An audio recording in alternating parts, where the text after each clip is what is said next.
I believe in the power of story. Stories have a way of connecting people. Stories have the potential for healing. They can be the conduit for connections as people relate to others. They relate to their stories, their success, their struggle, their trials and tribulations and triumphs. They relate to their story. Well, my next guest and I have this in common for sure. See, we met over a conference call and immediately connected and bonded over, you guessed it, the sharing of our stories. He's become a friend. He's a colleague. He's an industry pro. He's also the editor-in-chief of OPE Plus magazine, a podcaster and a podcast host of OPE People, and of course, the chief storyteller for Hansen House Communication. Ladies and gentlemen, Mr. Glenn Hansen. Glenn Hansen, welcome to the program. How are you today? I am doing well, Kevin. Thank you so much for including me in this. This is fun.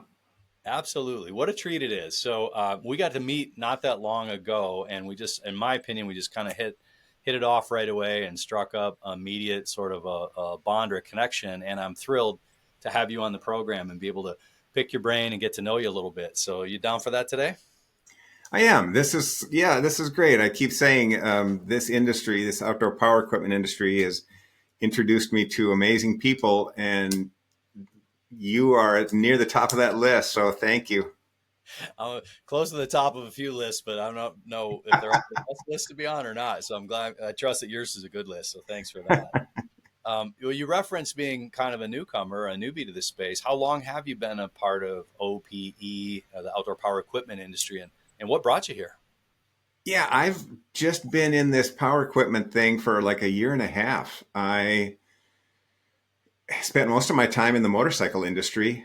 And had my own business in content marketing and writing and advertising. And I came back to this company to help with both a motorcycle industry magazine called Power Sports Business and this outdoor power equipment media property. And I honestly thought that the power equipment thing was going to be kind of slow and kind of boring. Lawnmowers and chainsaws. I mean, you enjoy using those tools, but come on, it's not a GSXR sport bike, right? Right. However, I just love this industry, and it's more dynamic, more interesting, more diverse, bigger audience, all these kind of things just make it such a great place for me to tell stories and meet interesting people. So I love it. That's cool. If you're anything like me, I don't fancy myself as a huge gearhead, but I like tools and gadgets. And there's something about driving on machines and, everything from, chainsaws to mowers to skid steers. I like messing around in the dirt. I like cutting the grass, and it's just kind of make fun. It's fun to make the gadgets go, right? So it is like a big toy chest at the end of the day for me anyway. Yeah, absolutely. I think we're the same on that. I got a chainsaw from DeWalt to play with this summer, so I've been cutting up some wood, getting ready for winter, and all that stuff is just interesting. How does it work, and how can it help me solve a problem? And then what's the bigger picture of the distribution in the industry world? It's fun to think about all that. Totally. I'm curious though. Well, maybe you could describe the business a little bit. So you sounds a little like you have a foot in two different canoes here. Like you have a power sports faction or division of the company, and then you have a power equipment division. Is that accurate? And then what sort of media outlets do y'all create there? We do. The group I'm working with has really three segments in the power trade world. My outdoor power equipment side, the power sports side, so motorcycles, ATVs, side-by-side vehicles, and then our boating industry magazine. So, and it's fun. I spend a little bit of time with the motorcycle group, mainly just because I love it, and they let me stick my nose in once in a while. But I'm pretty heavily focused on power equipment and growing what we're trying to do. But we do share ideas because there are similarities in this power trade world: manufacturers, dealers, buyers, right?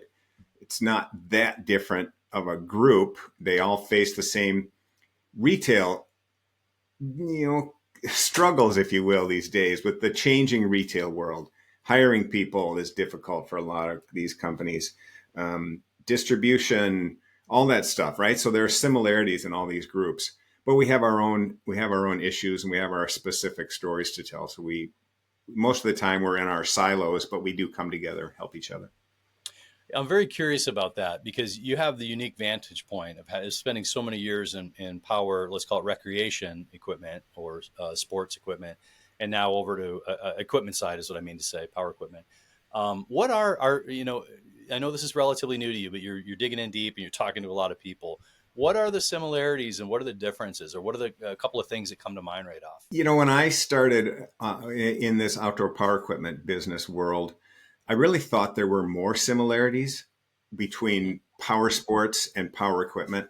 My local dealer called Century Power Equipment, just about 2 miles from my house, sells Toro mowers, steel Husqvarna equipment, but he also sells Arctic Cat snowmobiles and he sells Yamaha motorcycles, right? I think, well, sure, that's where a lot of these businesses are.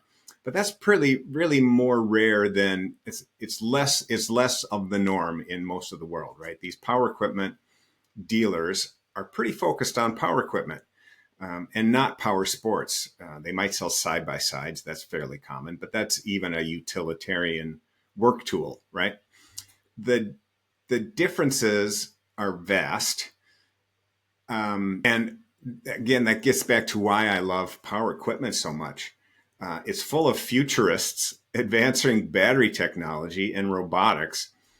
I spoke this week for a story I'm working on with a guy I've gotten to know named Charles Quinn, who is just a fascinating innovator, and he's making autonomous mower technology available to zero-turn mower manufacturers. Meanwhile, the motorcycle industry is arguing about we can't even, we don't even want electric vehicles at all, right? So and I still love motorcycles. I have one in the garage right now. Trust me, I love this industry.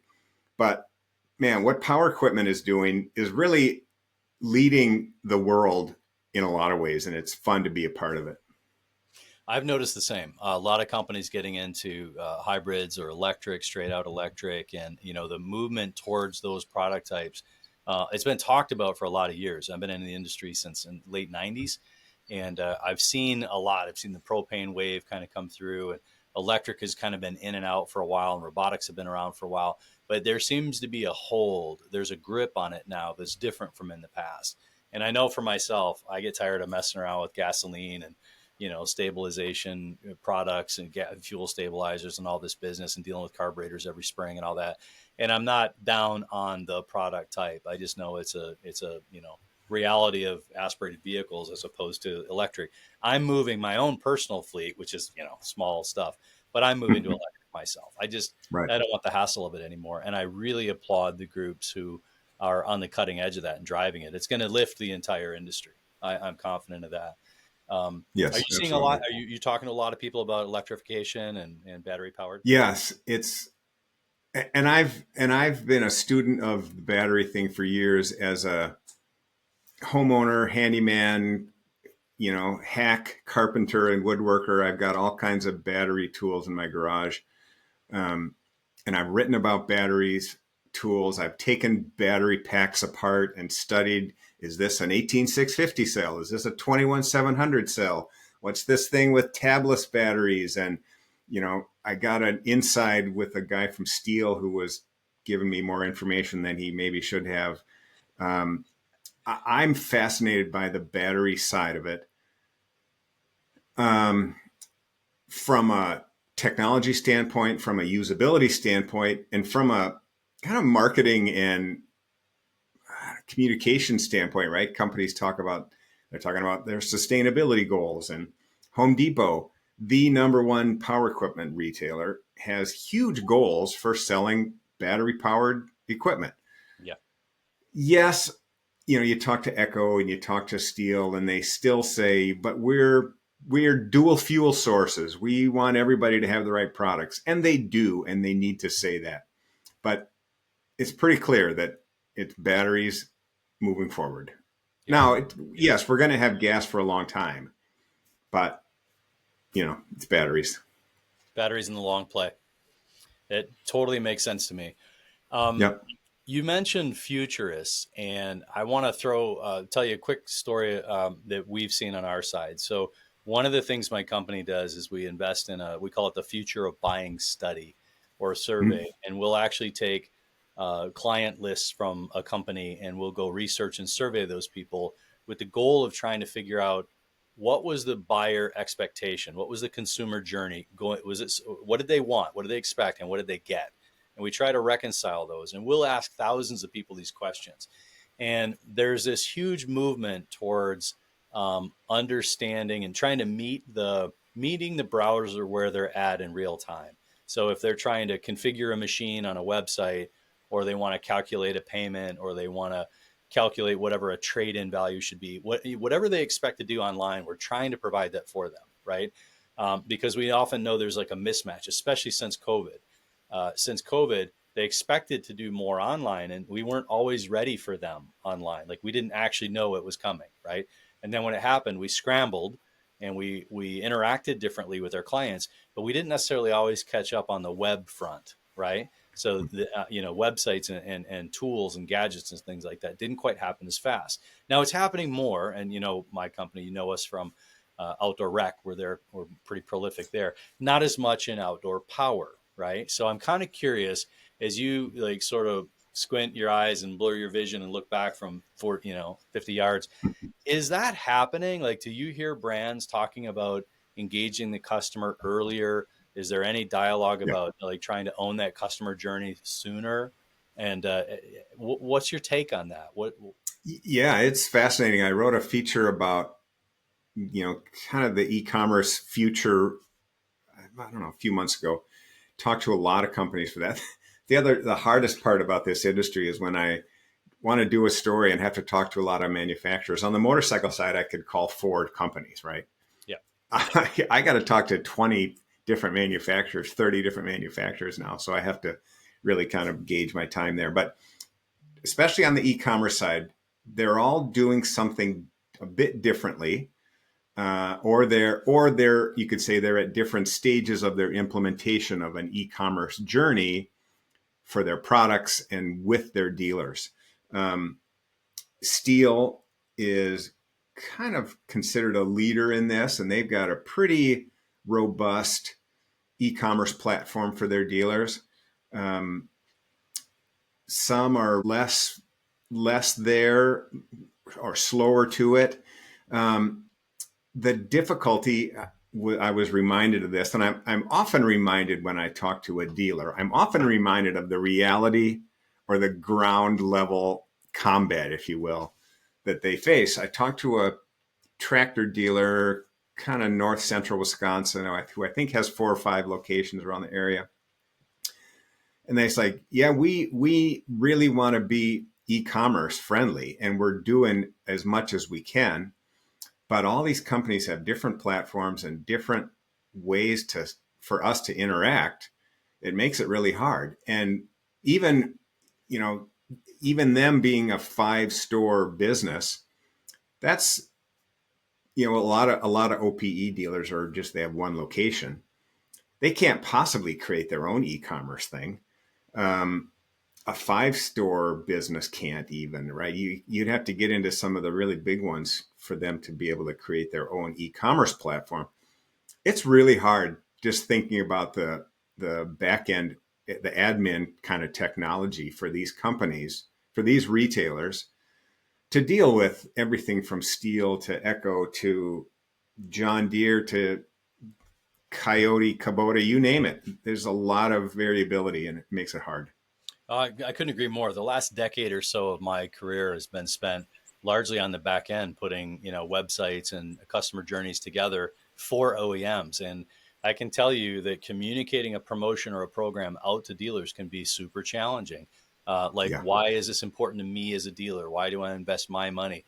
It might seem fairly clear, like when it comes to an e-commerce play, because you're open 24/7, and so is Home Depot. So let's get behind this initiative and roll up our sleeves and do it. And there may or may not be a cost, but my belief is if that thing doesn't come from the OEM down and get pushed into the channel through some kind of a corporate strategic initiative, it's highly unlikely to get done unless you're one of these, wicked smart front runners that gets out there and creates one of these websites. It's largely a parts play where they're selling, aftermarket parts. And then if you're going to try and sell everybody's, you have to be cognizant of what everybody expects out of you as an e-dealer. You have Right. APRs, territories and things to be sensitive of, and MSRP, like pricing requirements to be aware of and things like that. So it is a Yeah. monster.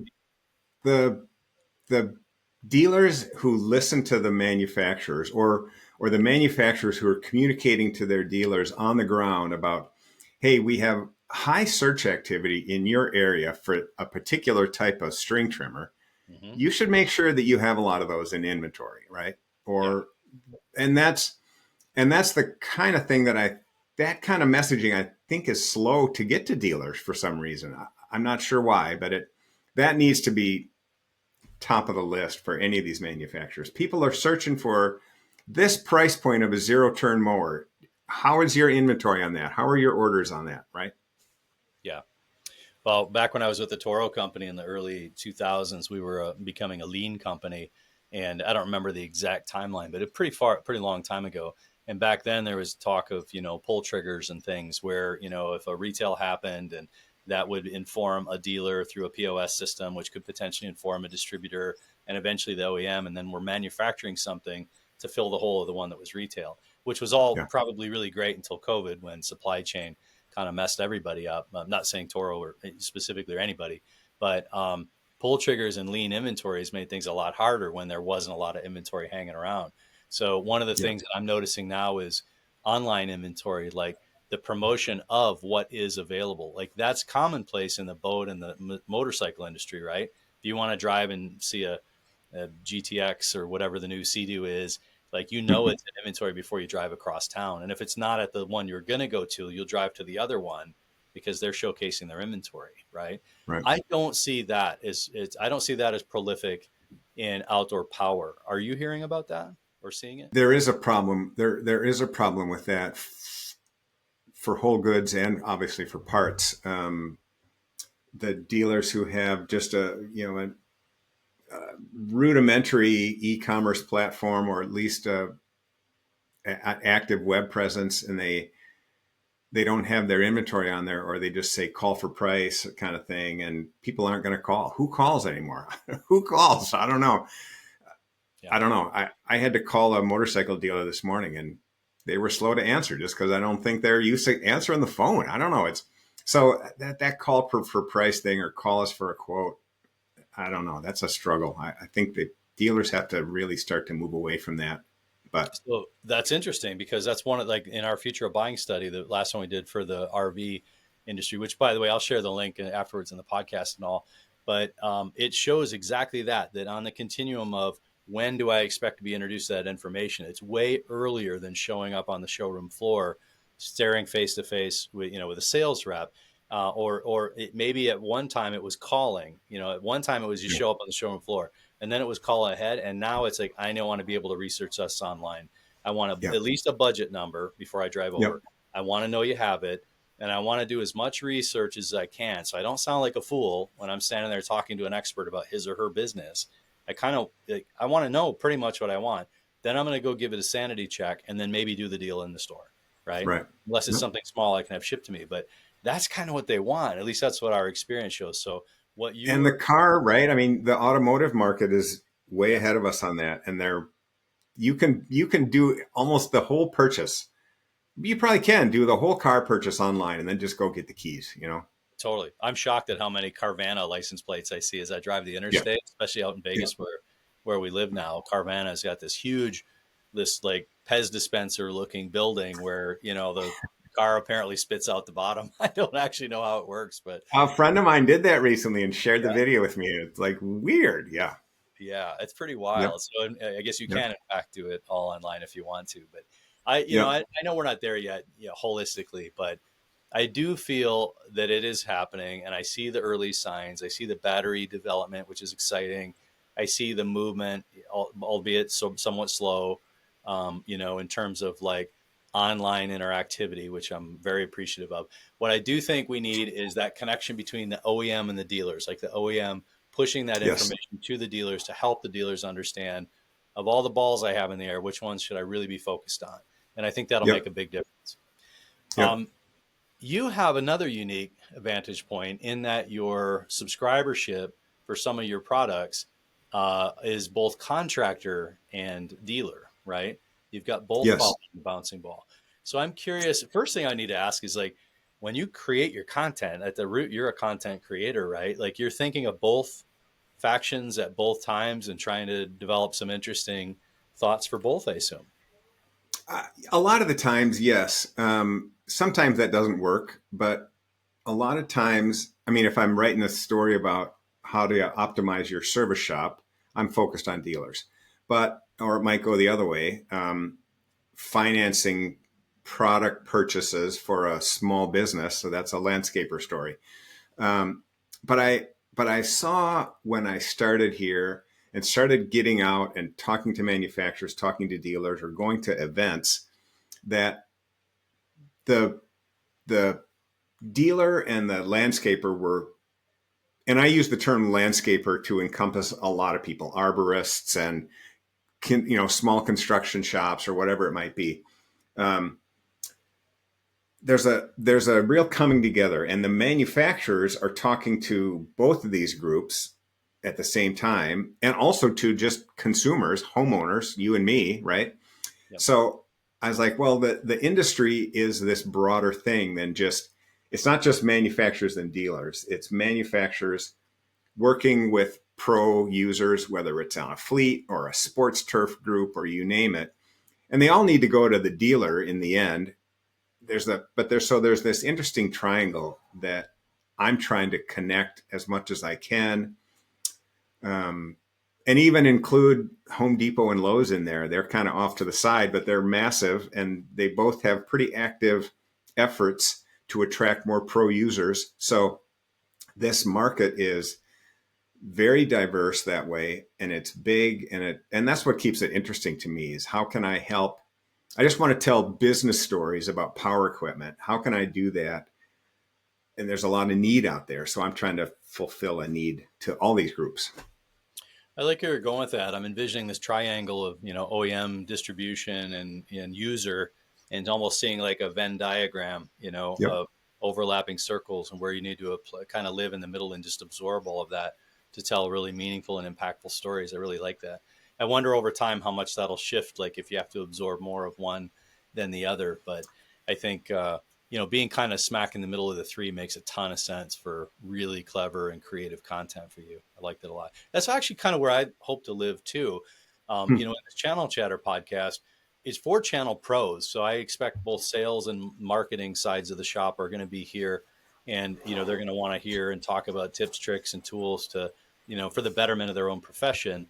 But we're talking to media, yourself. We're going to bring in SaaS companies and MarTech solutions, and, just really hear from everybody who's got a stake in the game to potentially move the needle, 1 degree at least for everybody. Yeah.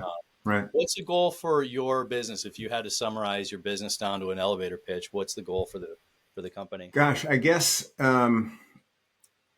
an interesting question. Thinking about it, it's be the same as my goal for myself, I guess. You made me think of this. I have it somewhere. I do this exercise at the beginning of the year where I pick 3 words for the year that kind of help guide me to where I want to be at the end of the year, right? Mm-hmm.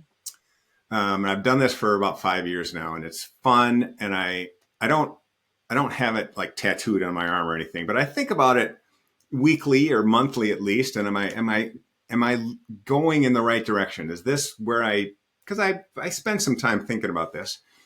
And one of those 3 words for me was influential. I want to be influential. And that can sound egotistical, and it's not meant to by any means, but it's about me I turned 60 years old this year. I have some experience. I have some wisdom just from being old. And I also have connections and access and all these things that help me try to influence through providing information. So a big part of my goal for the year is to be influential, both personally, and I want OPE Plus magazine. I want my media property to help influence the industry. I love it. I love it. One of my one of my favorite areas of focus or quotes maybe is the idea of a 1 degree shift, and making at least small improvements on a regular basis. And this notion of at one temperature, water is not boiling, and 1 degree later, 212 temperature is boiling. And then the quote goes on to say that boiling water creates steam, and steam can move a locomotive. Yeah, And then right. never underestimate the power of a 1 degree shift. So I'm a Yeah, big and it's fun. I do like this 3 words exercise, and I've shared it with a bunch of people over the years, and it's always fun to see if somebody picks it up and runs with it. But I, as a writer and word nerd, I dig into the words, and so I had all these. I'm sure I have my notes somewhere of the process I went through to pick these words, and then I look them up and I dig into them, make sure it's the right word, and you look at. I love the etymology of words. And you look at influence, and how many times have you heard that word? And influence and influenza are the same root. And you just go, oh, that's kind of creepy. That's kind of scary, but hey, it works, right? So, some things you want to pass and some things you don't. yeah, Pearls of wisdom, but not germs. Something like that. yeah, right. That's great. So influence, and do you remember the other two? I assume you do, but what are the other two words? Yeah, creative is always a big one for me. Yeah. And I could go off on that. I won't, but creative and deliberate. Oh, Um, and they can be kind of opposites, but it more helps me focus my time to not go too far off in a tangent, but to make sure that my efforts to be creative and influential are deliberate and focused. it's funny you should mention that, because in our previous conversations, and we've opened up a whole, not a rabbit's hole, but all sorts of things are open for debate or conversation when you and I talk. And I see your eyes go up to the right, and I see you say in your mind, the wheels are turning, and it's like, that's a rabbit hole I could run down, or that's a Yeah, right. thread I could pull at. And then you kind of Yep. almost like mentally make a note that I'm going to park that and come back to later, and then focus on Yep. whatever the core is what we're talking. I Yep. do the same thing myself.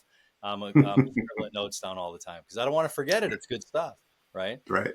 I also Exactly. believe in the power of story, and we shared a Yeah. ton of them at the recent OPEI meeting, the annual Yeah. meeting in Jacksonville, Florida, where we really got to know each other. We'd met once on a conference call before that, but the sharing of stories can be so valuable. And you have 10 people in a circle. I don't need all Yeah. 10 necessarily, but a lot of times there's one or even one nugget from one story that provides that 1 degree shift. So Yeah. I don't know about you, but I get a ton of value out of just making myself accessible for these conversations and just pulling at a thread and kind of seeing where it goes. I always get at least one nugget out of it. You find the same Absolutely. in your interviews? Yeah. Absolutely. That's what's so fun with doing interviews. When I'm working on this last couple of weeks, I've been working on these 2 feature articles. So I spent a lot of time talking to different companies and different manufacturers. And the fun thing is when you get into it and you get into a niche. This guy that I met with at Toro the other day, who works on the Dingo line in their SiteWorks division. Gosh, he had a lot of great, very passionate stories about using that product and helping develop it and helping make sure that it's going the right way. And it's just fun to see people with a they're doing a thing for a reason, and watching them explain that and live it out is really rewarding to me. When you talk about deliberate and influencer, that's certainly a brand being very deliberate Yeah. about that product line. I think I was involved with that line back in 2001. So, and that was one of the front runners. I was actually involved with the predecessor, the Kanga loader, the people that invented that one way back, even before that in the late 90s. And that was a fascinating run. So, you talk about being deliberate and influential, the Toro company with that product, and look at how many there are now. It's a Yeah. prolific how many people have one of those compact utility loaders. It's a really cool, talk about having fun with gadgets. That little Yeah. Swiss Army knife on wheels or on tracks, whatever. I love that product type. Pretty amazing. Done a bunch of work with that. So I referenced Jacksonville and the OPEI annual meeting, and I want to get your take on that. So my first time there, I think it was your second. And not only was one of my great takeaways just meeting you and developing a friendship here, but I got to hear from, industry experts, and I got to rub elbows with kind of the movers and shakers in the space and just kind of listen to where their questions were going and see how they're interacting. I got a ton out of it. And I would have put mine in the networking arena, as well as maybe the, what do you like, understanding the trends? Like what questions are they asking? What are they worried about or thinking about? What did you take away from that meeting? I love that event. Like you said, it was my second one. Last year I was kind of a bit overwhelmed. I mean, you're talking about, big shots, the leaders of these huge companies being there. And I'm just like, okay, I'm going to try not to make myself look like an idiot. But great people, and everybody's got similar goals to maintain a level and grow and keep this industry moving forward. The thing that I love about events like that, and that one is really good, it makes me think of years ago when I started my own business in communication, is that I likely have more collaborators than competitors, right? Mm-hmm. There are other people who do what I do. I certainly do compete with plenty of people in the world. But even then, even at that event, there was another magazine editor there, and I get to know those guys, and we can help each other with things. There's collaboration even in spite of the competition, and I consistently need to remind myself of that. And the OPEI annual meeting is a good reminder for me. All the biggest manufacturers are there, but they're talking to each other. They're sharing insights. They're sharing ideas. They're open about what's going on. Yeah, they compete like crazy. They compete in dealerships. They compete in the internet. They compete all over the place. But they come together there and other times of the year to collaborate, to advance industry insight efforts, like battery recycling or communication. They talked about a communication plan, a safety communication effort that was an industry-wide thing. That doesn't happen when you're just completely focused on winning. That happens when you think about a bigger picture, right? And I love that. Yeah, I couldn't agree more. I was very interested in the lobby component of it and the good work that they were doing to make sure, like you said, the safety requirements are being met, and they were promoting just general safety with the products and things like that. Also, I love what they're doing with like industry shipments and wholesale reporting, and just kind of trying to figure out market share. And that's more of an internally focused thing. People want to know how they're doing against their peer group. I think that seems super valuable. But what they're doing externally, but for safety you mentioned, and then also the economists that came in talked about, unfortunately, 5 years of inflation and all that business. But that's a practical reality of our environment today. So it's good to know about it, and then you can make and plan accordingly. I thought it was wonderful. Plus, meeting all the folks that were there, what a great group of people, and how much time they'd invested in making their environment better. You too have an event. You do an event once a year, correct? What is your gathering focused on? Our event is, it's not unlike that event, although we're not a member organization like the OPEI. Mm-hmm. But our business event is focused on small group networking, education, idea sharing. So it's called the OPE Plus Power Forum, and we hold it concurrently with the groups I mentioned earlier, our boating industry group and our power sports business group. Those three conferences, we bring them together as one. This coming year, it's going to be in January. We shifted it a bit in January, and then we're doing it in Charlotte, which is really kind of a central hub of power equipment. So I'm excited to be there. But this is a pro-level business conference. It's not product focused. It's not big booths with a lot of lights and shiny hardware. This is what's in here, and how can we talk about things that help each other, right? We had a great event last year in Dallas, and the people who were there got a ton out of it and talk about it. We talk about ideas. We talk about problems. We talk about solutions for each industry. But and as much as we're going to silo, and we're going to do our power equipment thing and they're going to do their boating thing. But we are coming together at certain times to talk about technology, to talk about business operations or personnel. We've got a phenomenal keynote speaker whose name just like zipped out of my brain right there for a minute. I'm really bummed that I lost it.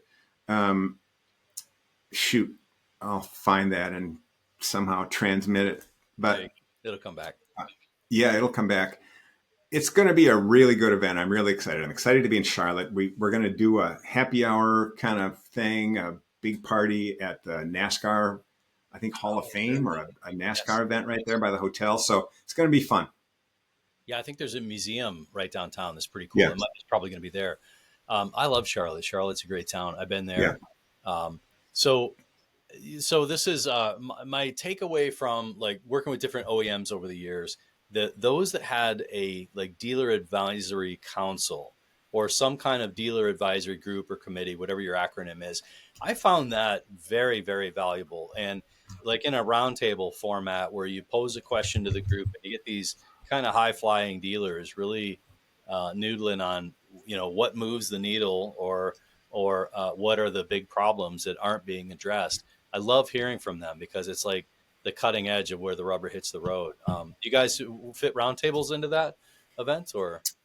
Oh yeah, absolutely. Yes. It's small event communication things, and panel discussions and experts. Like I know we always have the guys from Ideal Constellation, Dave and Eric will be there talking about industry trends. They're a big part of what we do. We're trying to put together a panel of leading women across the power trade industry to talk about what's it like, what's that diversity and equity framework like in a very male dominated industry. So pretty cool stuff. We got some pretty cool things lined up. It sounds like it. I'll have to check it out. What are the dates for that? Off the top of your head? End of January in Charlotte. It's right around. It's right around the time of the President's Weekend or something, I think, or I don't remember. Martin Luther King. My brain is. Could be a good time to be in Charlotte doing something else.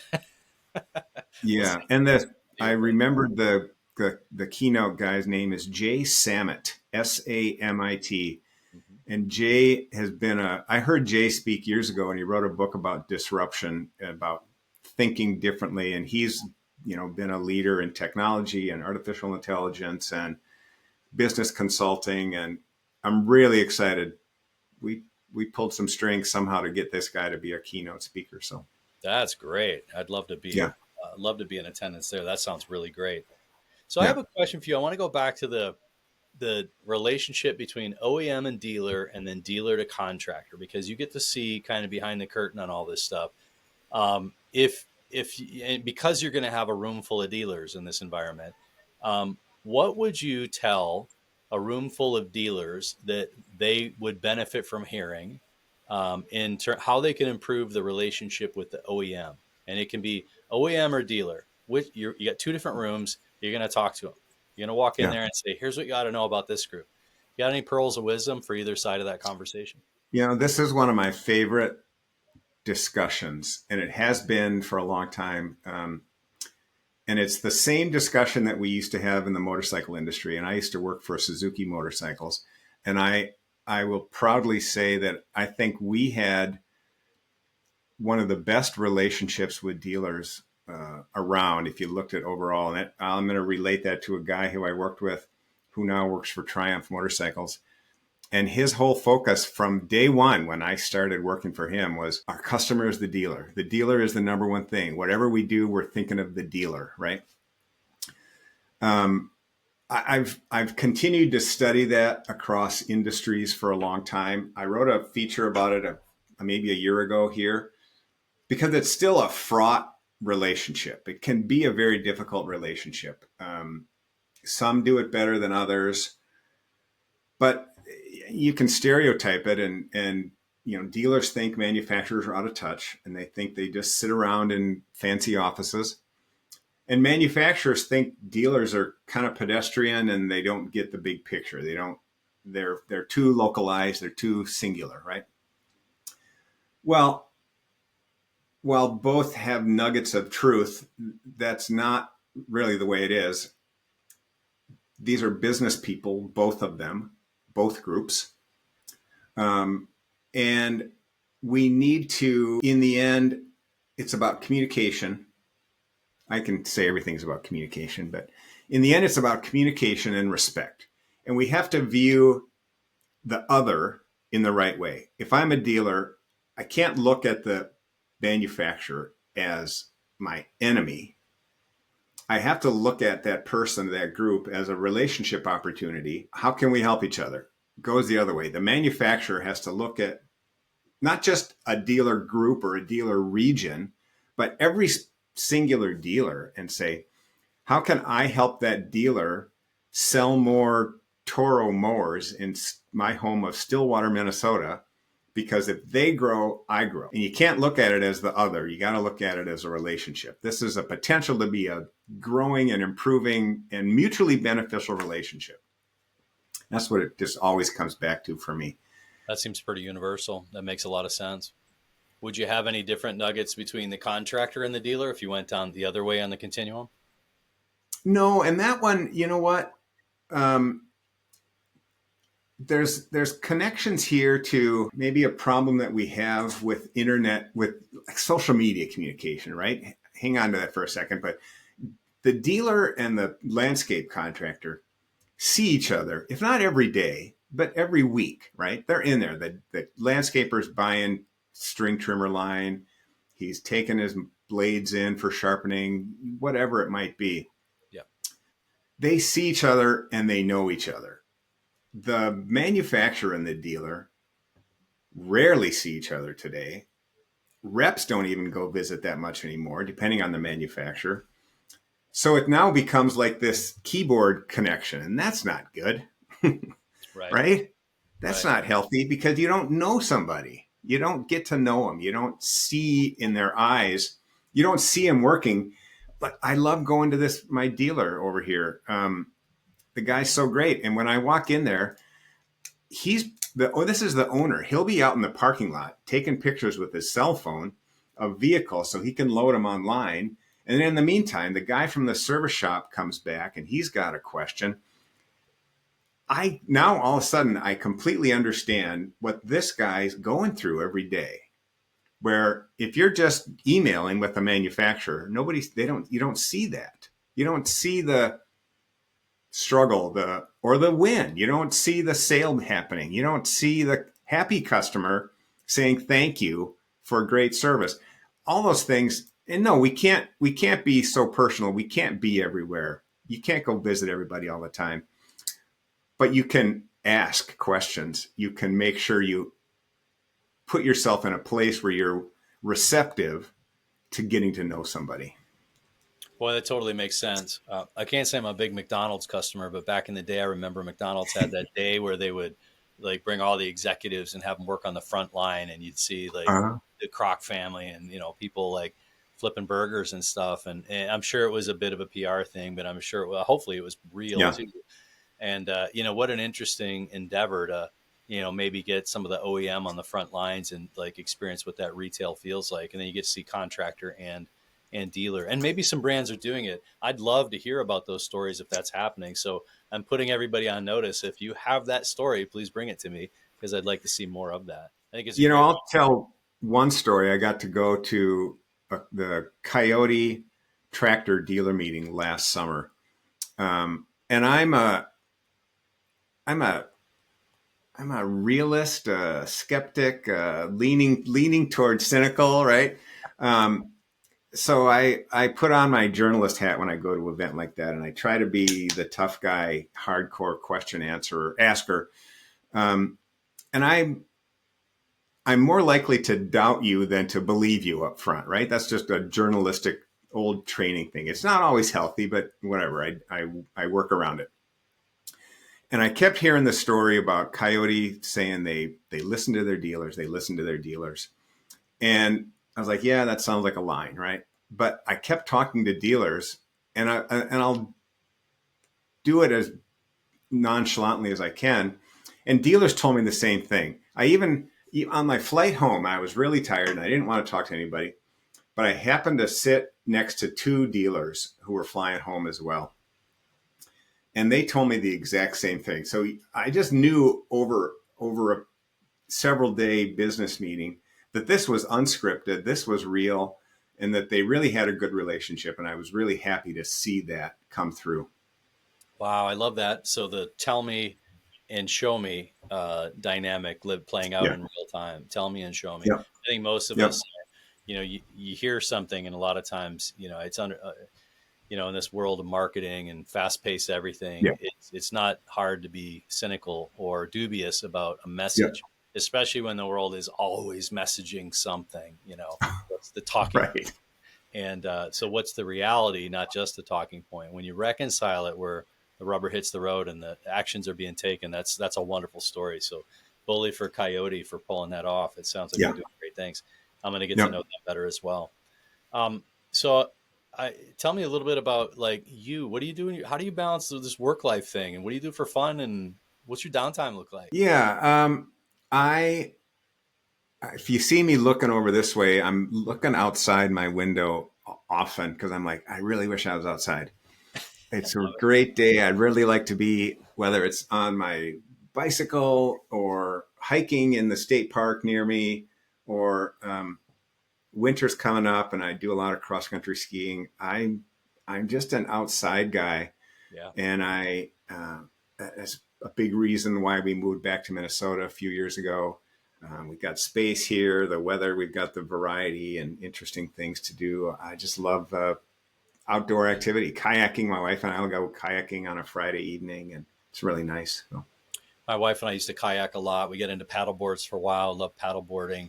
Then we moved out to Vegas, and we're out there helping the kids with some projects they're working on, and that got us into hiking more than we ever did. One thing Vegas is great for is topography, and you're really only 20, 30 minutes away from a really cool hike. And I love Red Rock. Yeah. Absolutely. Like we've really gotten into that. So, so much so we bought a little property kind of way out in the country down by the Hoover Dam, so we can get out there. Oh, cool. Trek around. It's been great. So we're nice. Indexing hard on the hiking thing since there's no water to be found virtually anywhere. Although we do get to Lake some. That's cool.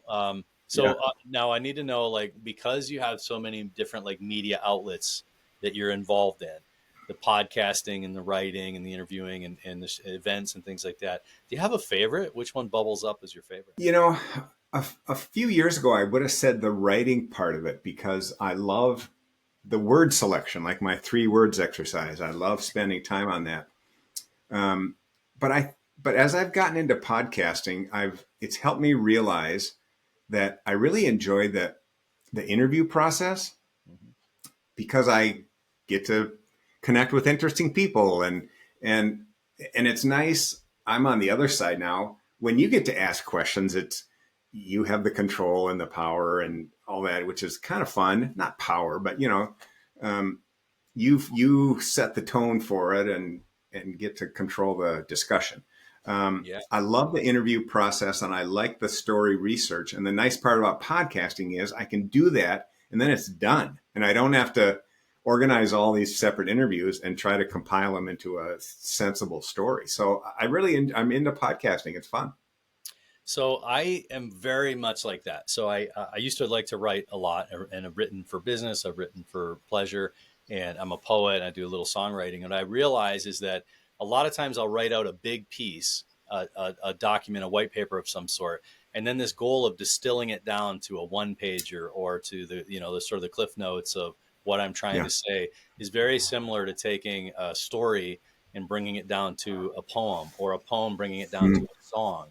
That reduction of words and having to land what you're really trying to say as poignantly and accurately as possible with fewer words. I love the riddle in all that. But to me, podcasting is like a 40-minute collection of great fodder for whatever I'm going to distill later. Okay. Right. So I'm with you on that. This nugget, whatever nuggets are going to come out of this are going to end up in some short form work later. And this is very enjoyable for me. It's kind of cathartic. Yes. It breaks up the day. And I get to interact with people, and I love it. So it doesn't surprise me that that's yours. So I'm kind of curious, like what's next for you? Where do you? I know you got 3 words that you got to nail by the end of the year. Yeah. We're try to help you do that in any way we can.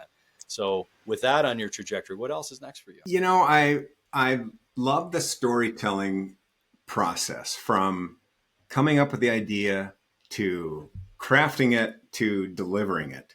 And I'm always searching for the right way to do that. What does right mean? Well, right means efficient, effective, influential, timely, on budget, all those kind of things, right? Um, and it's changing like crazy. Print magazines are not dying, but print can be more difficult today with costs of printing, costs of mailing. Postage just went up again. And apps and online is super convenient and easy, and podcasts are increasingly popular. So there's no shortage of story material. I have countless stories to tell and to create. It's just, how can I be the most judicious and aware of the most efficient delivery method? So that's where I'm going, and I'm working on what can we do. What should this OPE plus media world look like, so that it can be influential and easy for people to get to. Totally makes sense. I'm tracking with you on that, and I think that sounds wonderful as a goal. So execute more on what you're already doing, and then ramp up that 3-word alliteration that you're working for to That's right. kind of keep the model moving forward. Maybe last question is, I'm curious, like what if somebody new starting out in this business. Actually, I have 2. I'm going to park that starting new. Because you mentioned your event, it had me curious about what percentage of the attendees are, and maybe this isn't a fair way to ask it, but you'll know where I'm going. What percentage are dealers currently in action, and what percentage are dealer investment companies looking to acquire? I'm curious about consolidation and expansion and where this industry is going right now. Yeah. I'm trying to make this event, while dealers are a big part of our audience. Again, I go back to, I want to talk to the whole industry, right? So I'm trying to get landscape business owners there. I'm trying to get engineers from manufacturing companies there, you name it. And honestly, the dealer side is a tough business right now. There is a lot of consolidation. There is succession planning that is hitting roadblocks, because older business owners can't find, their kids don't maybe want to buy it, or I don't know. There's a lot going on in that. What is the future of the OPE dealer? They're feeling real heat from, whether it's Menards or Home Depot or Tractor Supply, you name it, right? So there's a lot going on for individual dealers. And we want to help with that however we can. But I also want to continue to broaden my audience to other professionals in the industry. Well, that's fair. That's a totally fair question, and thanks for helping me put color to that, because I really wasn't. I'd like to attend this year, but I wasn't familiar next year. Wasn't familiar with the audience in the mix, but I do have the suspicion. I took 2 years and I was in kind of hiatus from this environment. I was selling a SaaS product, a CRM platform in real estate. So I was dealing with prop tech, and so I spent a couple of years, like during the COVID years, doing that. But when I came back, there was a reduction in dealer count from what I remember being around 18,000 dealers. Now you have your service only shops that are repair and not selling whole goods. So reduce that number down to 15 or whatever thousand. But I'm understanding that number might be closer to 12 now. And I understand, at least I think I understand anecdotally, that may be largely due to consolidation. So I was curious if you had any view on that. Yeah, but it also goes back to, and you mentioned it earlier, these concentric circles, if you will, or connected circles of who sells power equipment. Power equipment dealers, hardware stores, rental shops, construction businesses, big box stores, you name it, online, right? So my world of what's a dealer, I'm trying to continue to broaden that as well. And I would love to have Ace Hardware there, or somebody from Lowe's, you name it. So Yeah, totally. All right. You've been very generous with your time. So I'm going to land one more question, all and right. I really appreciate this. So the, if a young professional is entering the space and they're a channel marketing pro on either the sales or the marketing side, and you'd give them some wisdom from your now 60 years, you're saying, what wisdom would you impart from your vantage point? What should they know coming into the space as a channel pro? You know, it's easy to think that they need to understand a product or a brand, but you're going to get that in the process day to day. What they need to understand first is who is the audience. And this is my pat answer to a lot of questions, right? I'll get a freelance story assignment. Okay, Glenn, we want you to write this. And I always ask, who's the audience?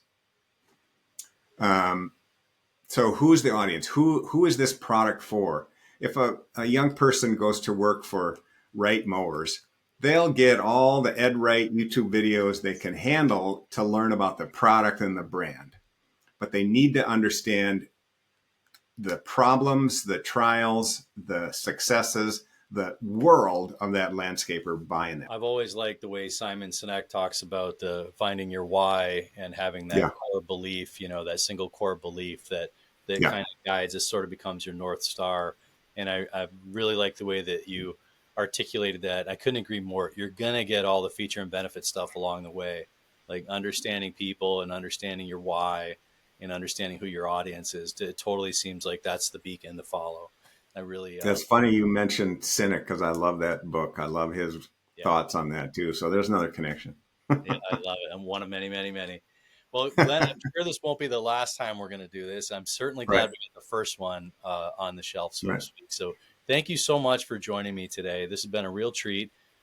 Glenn Hansen, everybody, check out all his work. I'll have all the links below when this podcast goes live. And Glenn, thanks again. You've been very gracious with your time. Thank you, Kevin. It's a great pleasure to continue to get to know you and learn what you're up to. Thanks. Have a terrific day. So I'll hit.